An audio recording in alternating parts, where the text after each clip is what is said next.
The arrest the other day of John Farley for holding a copy of Private Eye is simply absurd. How do democracies die? Not with tanks in the streets or edicts from generals. They die with the slow suffocation of satire, the bureaucracy of paranoia and the policing of nuance. And this weekend in Leeds, a retired head teacher, John Farley, aged 67, was arrested under Section 12 of the Terrorism Act 2000. His crime, holding a copy of Private Eye. No explosives, no manifesto, just a cartoon. Mr. Farley's placard displayed the front cover of Private Eye, the UK's best-known satirical magazine.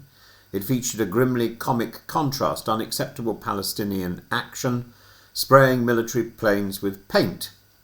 Acceptable Palestine action, shooting Palestinians queuing for food. It's a dark joke, yes, but it's also an editorial criticism.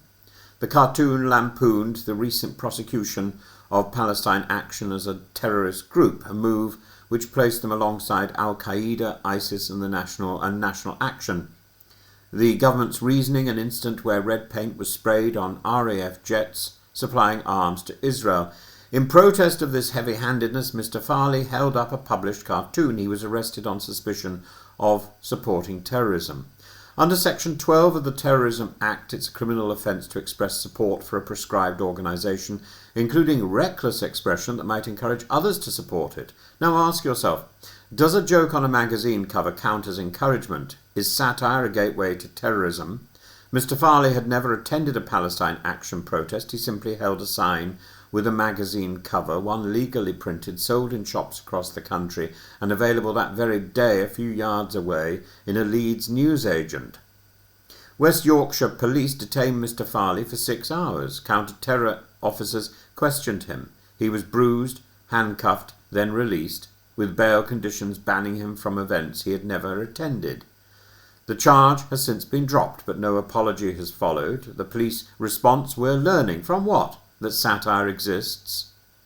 That censorship is wrong?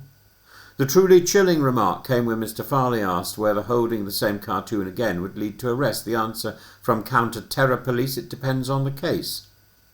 This is legal ambiguity as intimidation. It's what the philosopher Giorgio Agamben might call the state of exception, where emergency powers are used not to protect but to suppress. Satire is not just humour.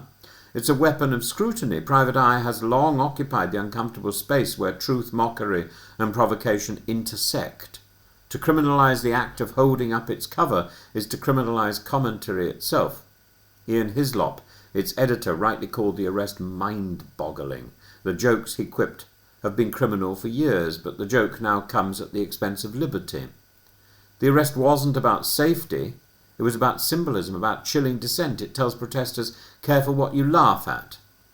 Let us reflect on the grotesque irony. On the day of Farley's arrest, 32 Palestinians were shot queuing for aid. A cartoon criticising this was considered more dangerous than the event itself.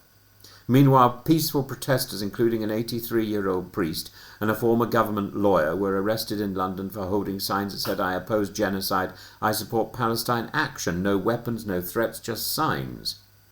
Yet all were treated like criminals because support has now been redefined to include cardboard conscience and cartoons. What happened in Leeds is not merely a policing error, it's a warning, and we are witnessing this, destruction of dissent, the expansion of terrorism legislation beyond reason.